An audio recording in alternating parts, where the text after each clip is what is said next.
Did you hear about the woman in Florida who was stabbed to death in her own house, and the killer made her boyfriend wear her wig and clean everything up? Her name was Joy. Her real name was Joy Bonilla, but everybody who loved her called her Joy. She was 42, a mom of 2 teenage boys, and she lived in Riverview, Florida, near Tampa. Joy had her own place and a big heart. So when her cousin Giselle said she needed a place to stay, she opened her doors to her. And that's when the trouble started. Her cousin Giselle was 37 years old when she moved in, but she didn't come alone. She brought along her boyfriend, Arnaldo Centron, who was 42 years old. And he brought with him lots of drama. He would argue with everyone over money and doing chores. He was always throwing his weight around, and Joy didn't like him one bit. But that was her cousin's man, so she put up with it.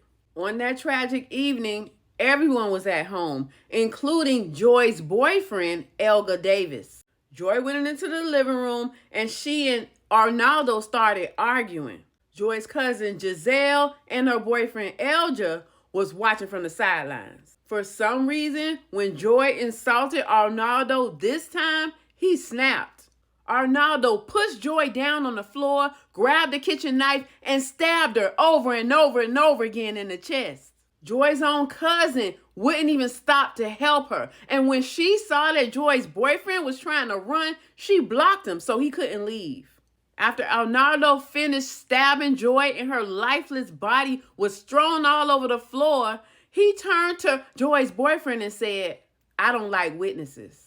He told Elga that if he didn't help them clean up the murder scene, that he would go in the room and murder Joy's son, and he would find every one of Elga's family members and murder them too. Elga was scared, so he got to scrubbing, and for the next 2 to 4 hours, he used bleach to clean down the entire kitchen, getting rid of any evidence. After they were done, Arnaldo knew he had to get rid of Joy's body, and he didn't want to get caught. So he made her boyfriend put on Joy's clothes and her wig so it looked like Joy was leaving the house, if anyone noticed. But he didn't let her boyfriend have all the fun. He also put on Joy's clothes and her wig as well. They loaded up Joy's body into a cardboard box and then put it inside of Joy's car. Then they all climbed into the car to figure out where to dump the body. They eventually met up with a friend named Tarzan, who was giving them advice for how to get rid of the body and make it difficult for them to identify, like cutting off her hands and pulling out her teeth.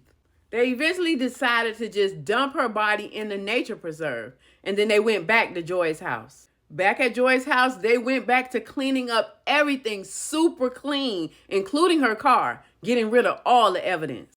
While they were cleaning, Joy's son was inside the house, and he had no idea that his mother had been murdered. After a full day of cleaning, Joy's boyfriend Elga decided that he had enough, and he ran away. He went straight to the Hillsborough Police Department and told them everything about the stabbing, the bleach cleanup, and even the wigs and the dresses. Deputies checked out his story and everything added up, and they found Joy's body. So they issued a warrant for the couple's arrest.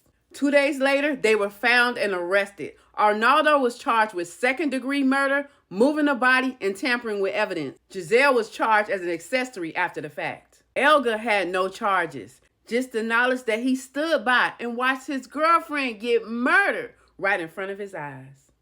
What do you think of this story? Leave a comment to let me know. I'm Te-Erika with the T. Follow for more.